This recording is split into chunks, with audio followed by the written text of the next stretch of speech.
when we opened the session is when Senator Bato de la Rosa asked as to whether or not plenary action can be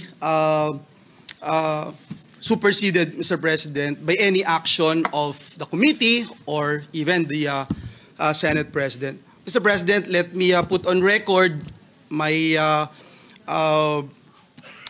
disagreement, Mr. President, with the decision that was made when Senator Jinggoy Estrada made a motion here in this August chamber, which was carried upon by the members of the Senate. So it was no longer just Senator Jinggoy or the members of the minority.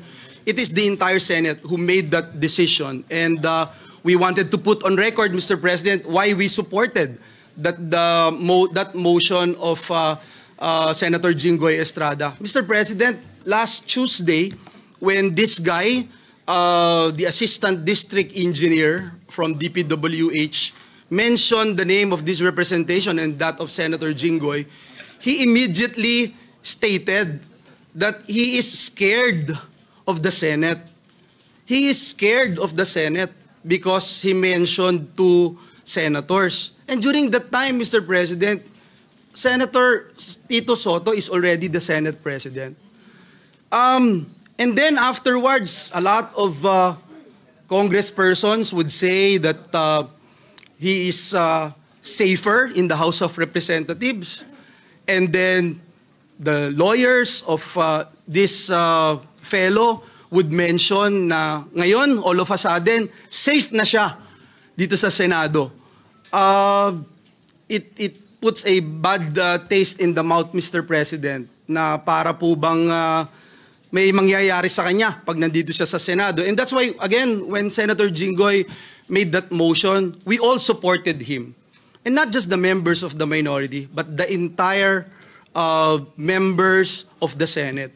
And so, Mr. President, even if the majority right now, including some members of the minority, would support the idea of bringing him here in the Senate premises, Senate custody, I will have no objection, Mr. President. But as a former majority leader, I tried to look at the rules, Mr. President. I have not seen a single line in the Senate rules that says the plenary action ay po pwede pong masupersede ng anumang suggestion ng committee o ng mga abogado po natin sa Senado. But again, Mr. President, let me put on record, I will submit with the wisdom of the majority. If that is the desire of the majority, na ibalik po siya dito, yes, I have no problems with that, Mr. President. It's just that I appeal to my colleagues here.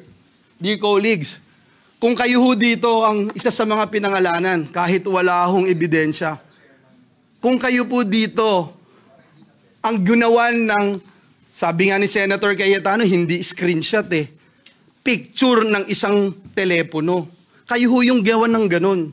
Kayo ho yung gawan na sabihin, idinala sa bahay nyo yung pera. Doon po sa simbahan ng JIL Church. Mr. President, hindi ko ho alam kung anong mararamdaman nyo kung nasa sapatos ko po kayo. Kahit ho si Satanas, hindi papayag dun sa script niya. Tatanggap ka ng suhol sa simbahan. Tapos, kung ano yung sabihin niya, yun ang masusunod. Doon ako sa PNP custodial. Doon ako sa Senado ngayon, nagbago na isip ko, and then susunod doon tayo. Mahirap hulunukin yun, Mr. President. Dear colleagues, sana hindi nyo maranasan itong ginawa sa amin. Lahat ng katotohanan, pumupunta sa atin. Yung sinasabing CA member ako, 2023 of October, 2024 po ako naging CA. Ang dami nyo rito, kalahati po dito CA nun. 2023, sabi, kino-confirm si Secretary Bunuan. 2022, confirmed si Secretary Bunuan. Paulit-ulit po ako dito, wala akong flood control, walang maiturong flood control. And yet, ito, paniniwalaan. Nasa news, nasa lahat po. Dito sa atin, binanggit yung mga kongresista, pero wala, parang falling to deaf ears, Mr. President. Again, Mr. President, hindi ko kailangan na may sumuporta sa akin dito sa Senado. Kahit isa po dito sa Senado, I appreciate yung mga naniniwala. Kung hindi kayo naniniwala, it's not my problem. Ang alam ko lang, Mr. President, mahirap na ikaw paparatangan tapos sa mismong sarili mong bahay hindi ka maproteksyonan, sa mismong sarili mong bahay pinagdududahan ka o hindi ka man lang mapakinggan, Mr. President. At parang ang nagiging dating ngayon, kung ano ang gusto ni Bryce, nitong assistant district engineer, siya po yung masusunod. So yun lang Mr. President. Akin po, kung ibabalik po siya dito, let the plenary decide. And let's continue to abide by our rules. Marami pong salamat, Ginoong Pangulo. Senator Jingo Estrada, Mr. President, would like to be recognized. Senator Jingo Estrada is recognized. Thank you, Mr.